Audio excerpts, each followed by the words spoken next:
இளைஞர் காங்கிரஸ் நிகழ்ச்சியில் கலந்து கொள்வதில் நான் மிகுந்த மகிழ்ச்சி அடைகிறேன். அதற்கு காரணம், நானும் உங்களில் ஒருவராக உங்களைப் போல இளைஞர் காங்கிரஸ் கட்சியில் இணைந்து பணியாற்றி நான் என்னவெல்லாம் இன்றைக்கு அடைந்திருக்கிற உயரம், அந்த உயரத்துக்கெல்லாம் காரணம் இளைஞர் காங்கிரஸ் என்பதை நான் என்றும் விளக்கமாகிறேன். தலைவர் சஞ்சய் காந்தியினுடைய தலைமை அன்றைக்கு, இன்றைக்கு தலைவர் ராகுல் காந்தியுடைய தலைமை இன்றைக்கு. அந்த காலம் என்றாலும் இந்த காலம் என்றாலும் இளைஞர்கள் எப்படி செயல்பட வேண்டும் என்பதை புரிந்து கொண்டு செய்வதற்கு இந்த பயிற்சி முகாம் அமைக்கப்பட்டிருக்கிறது என்று சொன்னால் மிகையில்லை. குறிப்பாக இன்றைக்கு இதை தொடங்குகிற போது நம்முடைய வணக்கத்திற்குரிய மாபெரும் வரலாற்று தலைவர் பண்டிதர் நேரு அவர்களுடைய பிறந்த நாளில் அவருக்கு நம்முடைய மலரஞ்சலி செலுத்தி அவரை வணங்கி அவருடைய வாழ்த்துதலோடு இதை தொடங்குகிறோம் என்பது பெரிய மகிழ்ச்சி. புதிய இந்தியாவுடைய சிற்பி என்று சொன்னால், சுதந்திரம் பெற்ற இந்தியாவில் குண்டூசி கூட தயாரிக்க முடியாத ஒரு நாட்டில் எல்லையில்லா வளங்களை உருவாக்கி தந்ததில் மாபெரும் பங்கு என்பது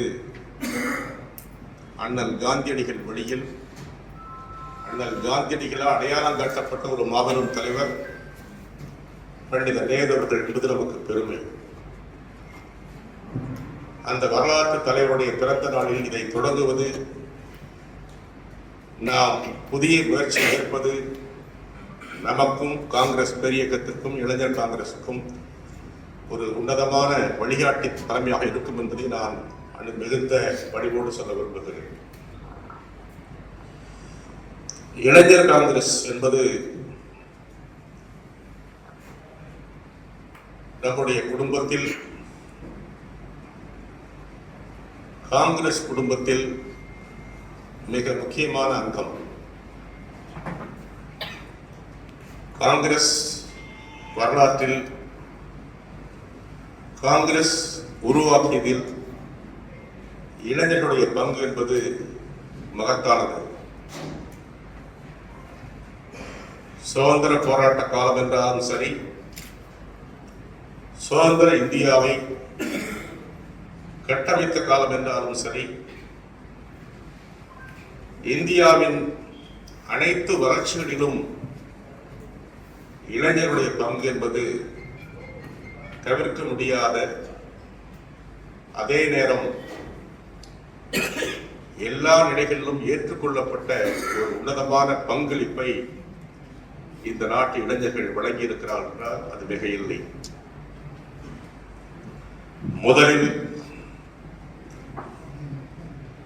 காங்கிரஸ், இளைஞர் காங்கிரஸ் என்ற செயல்பாடுகளை பிரித்து பார்க்க வேண்டும்.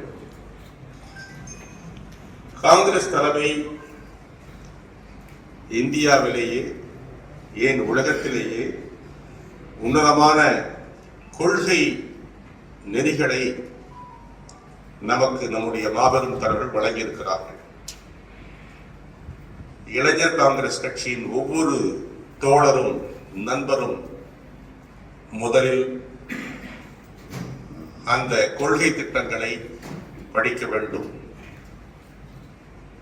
செயல்பாடுகளை தெரிந்து கொள்ள வேண்டும். இவற்றை முழுமையாக தெரிந்து கொண்ட ஒரு நண்பர், ஒரு தோழர், ஒரு கட்சியுடைய செயல்பாட்டாளர், நிர்வாகிகள் என்பவர்கள் இந்த அடிப்படை கற்று உணர்ந்து தெரிந்து அதன் வழி நடப்பது என்பது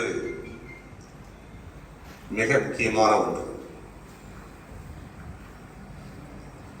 அப்படி நடந்தால் மட்டுமே தான் நாம் நம்முடைய இயக்கத்திற்கு, நம்முடைய தலைமைக்கு, நம்முடைய கொள்கைக்கு நாம் நம்மை அர்ப்பணித்தவர்களாக, உண்மையானவர்களாக இருக்க முடியும் என்பதை நீங்கள் ஒவ்வொருவரும் நினைவிலே கொள்ள வேண்டும். இதை சொல்வதற்கு எனக்கு உரிமையும் அதற்கான வயதும் இருக்கிறது நான் நம்புகிறேன். இளைஞர் காங்கிரஸ் வட்டார தலைவராக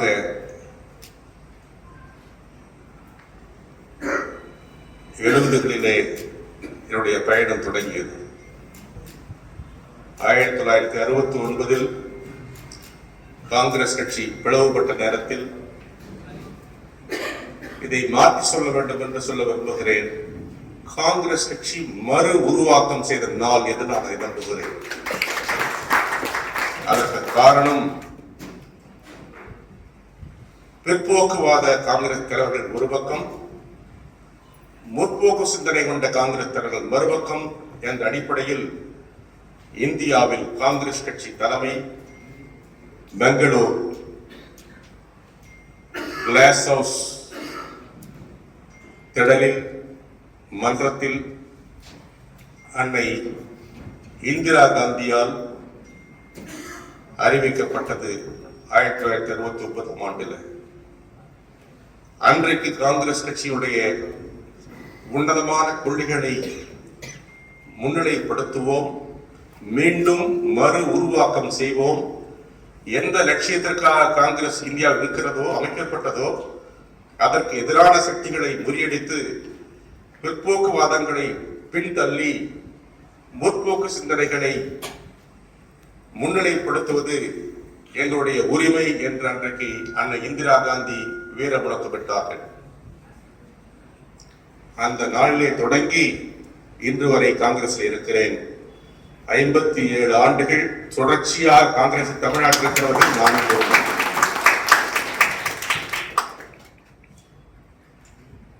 அன்னை இந்திரா காந்தி எடுத்த அந்த முடிவு இந்தியாவில் புதிய கட்டமைப்பை, தளர்ந்து போன காங்கிரஸை மீண்டும் தட்டி எழுப்பி இந்தியாவில் காங்கிரஸ் என்றென்றும் மக்களுக்கான கட்சி, ஏழை மக்களுக்கான கட்சி, உழைக்கும் மக்களுக்கான கட்சி, விவசாயிகளுக்கான கட்சி, தொழிலாளிகளுக்கான கட்சி, பெண்களுக்கான கட்சி என்று அடித்தட்டு மக்களை முன்னிலைப்படுத்துகிற ஒரு முன்னோட்டு அடிப்படையை அன்றைக்கு மீண்டும் உயிர்ப்பித்தோம். இன்று வரை அந்த இயக்கம் தொய்வு இல்லாமல் தொடர்ச்சியாக அன்னை இந்திரா காந்தி, அண்ணல் காந்தி வழியில், பண்டித நேரு வழியில், இந்திரா காந்தி வழியில், தலைவர் ராஜீவ் காந்தி வழியில்,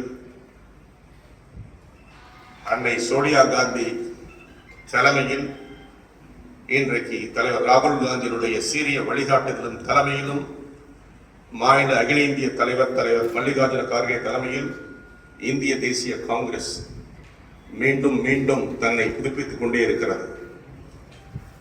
ஒரு இயக்கம் உயிரோட்டமாக இருக்க வேண்டும் என்றால் அது தன்னை தினம் தினம் புதுப்பித்துக் கொண்டிருக்க வேண்டும். கொள்கை வழியில், மக்கள் சார்பு வழியில், மக்களுக்கான திட்டங்களை நிறைவேற்றுவதில், மக்களுக்கான உரிமைகளை நிலைநாட்டுவதில் என்று அதை பிரித்து பார்க்க வேண்டும். அதற்கு பின்னாலே வருகிறேன்.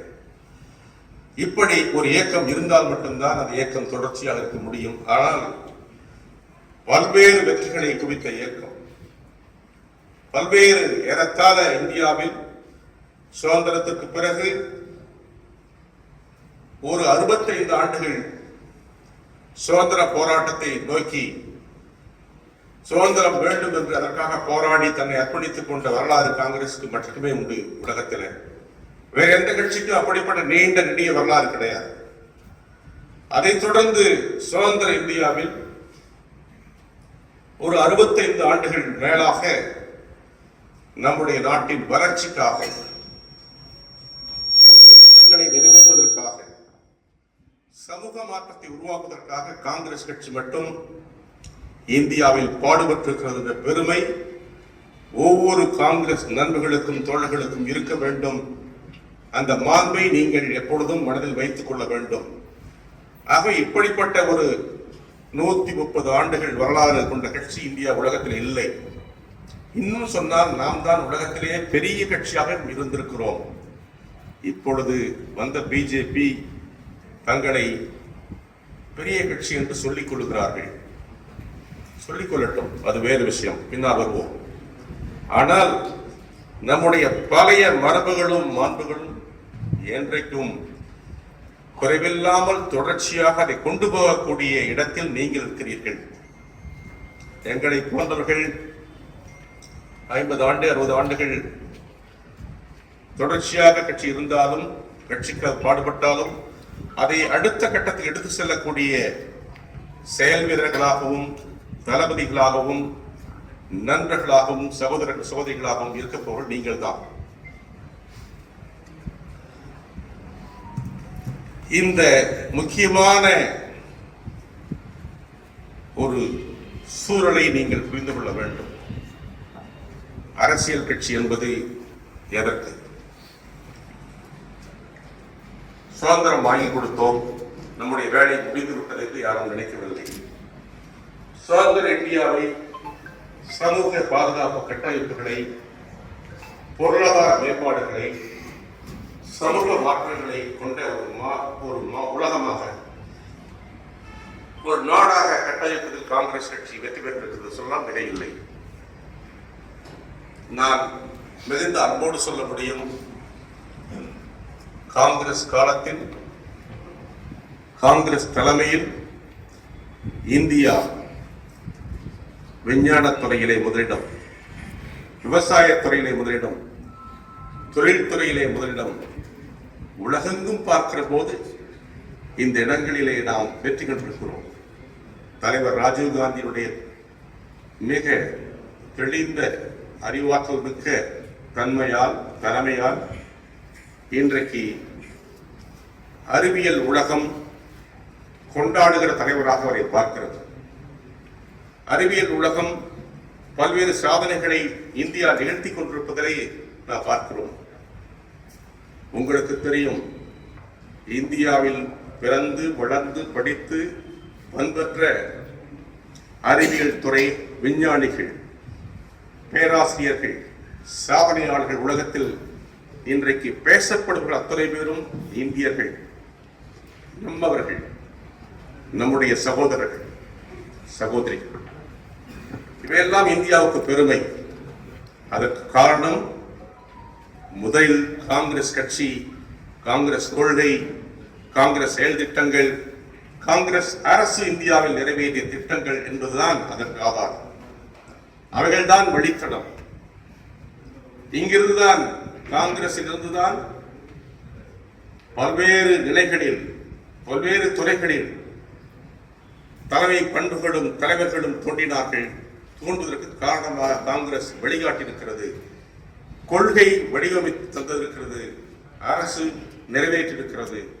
இன்றைக்கு இந்தியாவில் அமைக்கப்பட்டுள்ள பல்வேறு நிறுவனங்கள், அதற்கு பண்டித நேரு அவர்கள் கொண்டு வந்த 5 ஆண்டு திட்டம், அன்னை இந்திரா காந்தி கொண்டு வந்த 20 திட்டம், நம்முடைய காங்கிரஸ் தலைவர்கள் வழி வழியாக தலைவர் ராஜீவ் காந்தி கொண்டு வந்த அறிவியல் மனப்பான்மை, அறிவியல் புரிந்துணர்வு, அதன் வழியில் இன்றைக்கு ஏற்பட்டிருக்கிற மாற்றங்கள், தலைவர் நரசிம்மராவ் காலத்தில் புதிய பொருளாதார கொள்கைகளை வடிவமைத்து இந்தியாவை காப்பாற்றிய சூழல், இப்படி பல நிலைகளில் நாம் வளர்ந்து வரும் கடந்த 10 ஆண்டுகளில் பிஜேபி ஆட்சிக்கு வருவதற்கு முன்னர் இந்தியாவில் காங்கிரஸ் தலைமையில் நம்முடைய அறிஞர் பெருமக்கள் டாக்டர் மன்மோகன் சிங் தலைமையிலான 10 ஆண்டு ஆட்சி என்பது இந்திய வரலாற்றில், சரித்திரத்தில் மறைக்க முடியாத ஒரு வாய்ப்பு என்பதை நாம் தைரியமாக சொல்ல வேண்டும். இந்த காலம் இந்தியாவின் வளர்ச்சி காலம், இந்த காலம் இந்தியாவின் பெருமைக்கான காலம். இந்த காலம் அனைத்தும் இந்திய மக்கள் நம்முடைய வரலாற்றில் ஒவ்வொரு நாளும் ஒவ்வொரு திட்டமும் ஒவ்வொரு செயலும் மக்களுக்கான திட்டம் என்பதை மறந்துவிடக்கூடாது. சிவகங்கை மாவட்டத்திலிருந்து நாம் பேசுகிறோம். இந்த மாவட்டத்திலிருந்து தேர்ந்தெடுக்கப்பட்ட நாடாளுமன்ற உறுப்பினர் அருமை தலைவர் சிதம்பரம் அவர்கள் இந்தியாவின் பன்முகத்தமை கொண்ட தலைவர்களாக அவர் ஒருவர். நீண்ட நெடிய நாள் இந்தியாவில் நிதியமைச்சராக பணியாற்றிய வாய்ப்பு உண்டு கொண்டவர். உலகம் முழுவதும் எப்படி தலைவர் மன்மோகன் சிங்கனை பாராட்டுகிறோமோ அதை போலவே அருமை திரு சிதம்பரம் அவர்களும் மிகச்சிறந்த படைப்பாளியாக, காங்கிரஸ் பற்றாளராக, நல்ல நிதியமைச்சராக புகழ்பெற்று இந்தியா அரசியலுக்கு, காங்கிரஸ் தலைமைக்கு மிகுந்த சேவைகளை செய்தவர் அவரும் ஒருவர். அவர் காலத்தில் நாம் எடுத்த பல்வேறு முன்னோட்டு திட்டங்கள் உண்டு. தமிழகம் என்றால் தலைவர் காமராஜர், காங்கிரஸ் என்றால் தலைவர் காமராஜர். காமராஜர் வேறு, காங்கிரஸ் வேறு அல்ல. தலைவர் காமராஜர் அவர்கள் போன்ற மாபெரும் தலைவர்களை இந்த பூமி கொடுத்திருக்கிறது. தமிழகம் வழங்கி இருக்கிறது. சுதந்திர போராட்ட காலத்திலே 9 ஆண்டுகள் சிறையில் இருந்தவர், 9 ஆண்டுகள் தமிழ்நாட்டு முதலமைச்சராக பணியாற்றியவர், தமிழ்நாட்டுக்காக வளர்ச்சியிலே அல்லும் பகலும் பாடுபட்டு தமிழ்நாட்டின் அத்துணை வளர்ச்சி திட்டங்களும் முத்தாய்ப்பு திட்டங்களை கொடுத்த வரலாறு காங்கிரசுக்கு தமிழ்நாட்டிலே உண்டு. அதன் தலைநாயகர் தலைவர் காமராஜர் அவர்கள். அவர் பிறந்த மண் இந்த மண். இந்த மண்ணில் பிறந்திருக்கிற நாம் ஒவ்வொருவரும் பெருமை கொள்ள வேண்டிய காங்கிரஸ் தொண்டர்கள் என்பதை நாம் மறந்துவிட முடியாது. எண்ணற்ற தியாகிகள் தமிழகத்தில் தோன்றி காங்கிரஸை வளர்த்து காங்கிரசுக்காக அர்ப்பணித்துக் கொண்ட வரலாறுகள் நிறைய இருக்கிறது. இந்த வரலாறுகள் பேசப்பட வேண்டும், வரலாறுகள் கற்பிக்கப்பட வேண்டும், இந்த வரலாறுகள் நினைவு கொள்ள வேண்டும்.